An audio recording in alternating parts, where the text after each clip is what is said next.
Recently, I've been going to physical therapy for stretching exercises that are designed to reduce inflammation and discomfort in the bursa around my hip and to stretch out tight leg muscles. My therapist, Tracy Haas, and her husband, Fritz, were active members of the Mary Magdalene community several years ago, and it has been wonderful to reconnect with her.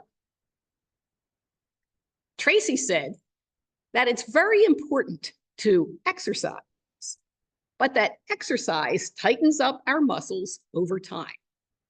So we not only need to exercise to keep those muscles healthy and strong, but also to stretch them so they feel happy and more flexible. As I thought about it, I really shouldn't have been surprised about the tightness, because it had been 4 years since I stretched regularly. I believe stretching is what Moses, Jesus, and the Dalai Lama are calling us to today. A spiritual stretching that takes us beyond our comfort zone that we live in and to appreciate the divine elsewhere. Over the next few minutes, we'll look at what can help us to spiritually stretch on a regular basis and some areas that may challenge us in this endeavor.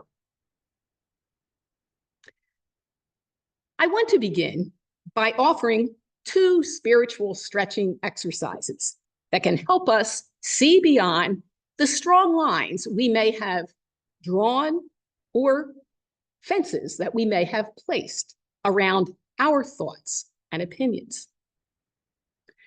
One is to breathe. Breathe in life.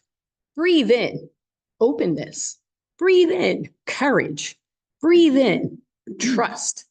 Breathe in peace. Breathing can help us relax into spiritual stretching. The other is to reflect with intentionality on a group that has similar core values, but goes about doing things differently from the way we do. Look for the common connection we may have in the midst of those differences, and reflect on how the differences could be enriching, or why the differences are challenging and difficult to accept or understand. Let us breathe and reflect with intentionality on a regular basis to stretch our spiritual muscles. So, what are some groups that challenge us to stretch and see the divine or hear the voice of the Holy One in their midst? Sometimes when religious groups or individuals interpret scripture very differently from the way we do, or are exclusive in their ways of being, it's challenging to see a commonality that we share. To illustrate this, I'd like to share a story about my brother-in-law, Ed, that I mentioned several years ago in a homily. It was the morning of his wedding day in 2011, and the doorbell rang. A woman representing the Seventh-day Adventist Church began speaking with Ed, and because I was on the landing above the front door, I heard the entire exchange. She gave him literature and engaged in conversation. Ed, who was agnostic, was extremely polite and listened carefully to her.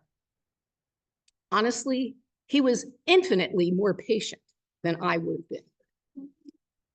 When he eventually told her he was getting married in a few hours, she congratulated him, ended the conversation, and asked if it was okay to close with a short prayer, to which Ed responded, "Sure." After sharing a short scripture passage, he thanked her, and off she went. I immediately gave him kudos for his amazing patience and admitted, if it had been me, I would have cut her off much sooner. Ed, however, responded thoughtfully, saying, well, you never know where your help will come from. Ed had the ability to see the divine in someone with different beliefs.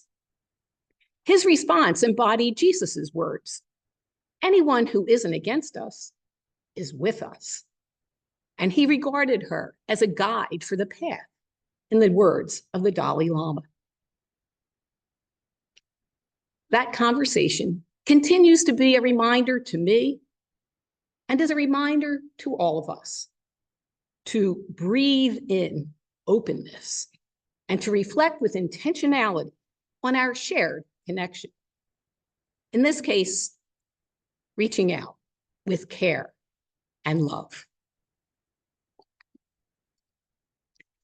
In addition to religious groups, there are several others that can stretch us beyond our usual comfort zone. Right now, political groups are quite challenging to navigate. Can we listen for the voice of the divine, for gospel values, as each of the candidates offers their views? In the area of healing, there are different modalities. Are we open to the full range of healing practices, to a holistic approach that includes but stretches us beyond traditional needs? Looking beyond human groups, perhaps our animal friends, both wild ones and our pets, stretch us to see the divine more clearly and to consider them partners on our life journey. Nature, trees, flowers, vegetation, rocks, water, earth, sky, and even the changing seasons themselves challenge us to see with a different lens and to stretch our understanding of them, as well as our ways of caring for them and their ways of caring for us. Whether human beings, animals, or nature, the gospel calls us to look for the divine, not just in our own group or comfort zone, but in others that may challenge us more than we would care to be challenged. Stretching is hard work, but when we put in the effort, we feel better when we're done, and we are better people for it. I invite us to close with a stretching exercise. If you would close your eyes for a moment. Breathe in openness, an openness of mind and heart to the divine all around us. Identify a group that you are challenged to look at more closely. As you do so, keep breathing in openness.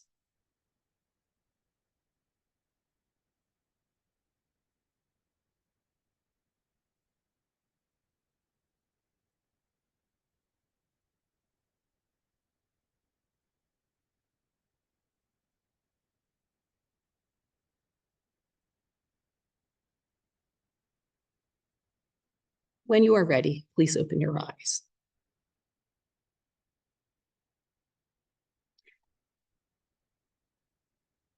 Keep stretching for the sake of your physical health, but more importantly, keep stretching your spiritual muscles for the sake of your mind and heart.